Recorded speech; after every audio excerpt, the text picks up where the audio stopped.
आज की कहानी संजीव कुमार द्वारा लिखी गई है। कहानी का शीर्षक है भाभी माँ। कल विवाह के भव्य रिसेप्शन संपन्न होने के बाद आज दोपहर उस अत्यंत शानदार बंगले के बड़े से हॉल में बैठकर परिवार की अन्य धनी महिलाएं दुल्हन को अपने अपने स्पेशल गिफ्ट दे रही थीं। साथ ही साथ वो सब एक दूसरे ने पहन रखी अपनी अपनी महंगी साड़ियाँ, लहंगे और जेवरों की चर्चा में मशगूल थीं। वहाँ उपस्थित सभी दुल्हन को दिए जा रहे महंगे महंगे उपहार की तारीफ भी कर रही थीं। कल शाम में दूल्हा दुल्हन अमेरिका वापस जाने वाले थे। दोनों अमेरिका में सॉफ्टवेयर इंजीनियर थे और वहीं एक बड़ी सॉफ्टवेयर डेवलपमेंट कंपनी में सीनियर प्रोग्रामर थे। इन्हीं महिलाओं के बीच अत्यंत साधारण से वेशभूषा में दूल्हे की अपनी भाभी सच्चाई सी चुपचाप उन सभी की बातें सुन रही थी।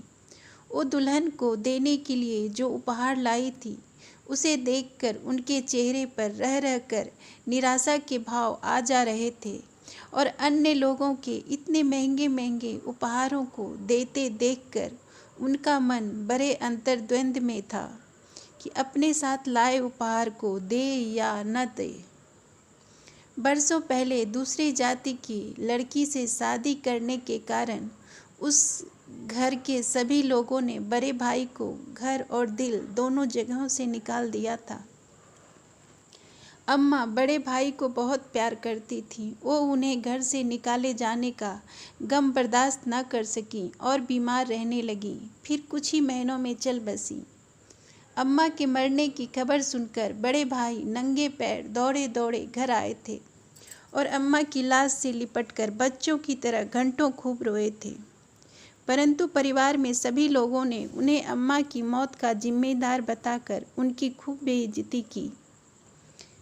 इसके बाद बड़े भाई ने कभी भी उस घर में कदम न रखा था, पर अलग घर में रहते हुए भी भाभी ने हर खुशी और गम के मौक़ों पर उपस्थित होकर बड़ी बहू की जिम्मेदारी अच्छी सी निभाई थी। बड़े भाई एक साधारण विद्यालय में शिक्षक थे और इतनी आय भी नहीं हो पाती थी कि ठीक से घर चला सके। दुर्भाग्य से भाभी माँ भी नहीं बन पाई थी, पर फिर भी दोनों हमेशा खुश रहते थे। इनकी शादी के वक्त एकमात्र छोटा देवर मात्र संजीव 10 साल का था। माँ की मौत के बाद उस बड़े से धनी परिवार में वो अकेला सा रह गया था। कुछ दिनों बाद पिताजी ने उसे बोर्डिंग स्कूल भेज दिया। फिर इंजीनियरिंग करके नौकरी के लिए अमेरिका चला गया। बोर्डिंग स्कूल जाने से पहले वो बड़ी भाभी से लिपटकर खूब रोया था। भाभी ने अपने हाथों से बनाकर उसकी पसंद की कई चीज़ें खिलाई थीं और कई तरह के नमकीन भी पैक कर दिए थे। हर दिन वह भाभी से फ़ोन पर बात करता, अपने दुख सुख, स्कूल की बातें, दोस्तों और यहाँ तक कि साथियों की आपस में होने वाली लड़ाइयों को भी बताता। जब भी घर आता तो ज़्यादा समय भाभी के पास ही चला जाता। भाभी के दिमाग में ये सब बातें चल रही थीं। वो अपना उपहार निकालने से बच रही थीं कि कहीं उन धनी महिलाओं के बीच मजाक न बन जाए। तभी दुल्हन बनी प्रीति ने कहा, क्या छुपा रही हैं आप भाभी? मेरे लिए क्या उपहार लाई हैं? भाभी हड़बड़ा कर जबरदस्ती मुस्कुराकर झेंपते हुए अपने उपहार वाले पैकेट को दे दिया। वो अंदर ही अंदर बुरी तरह डर गई थी कि अब तो वहाँ उन सब के बीच उनका जमकर मजाक बनना तय है। प्रीति ने जैसे ही भाभी का दिया उपहार का पैकेट खोला और उपहार देखते ही खुशी से उछल पड़ी, जोर से चिल्लाई, वाह!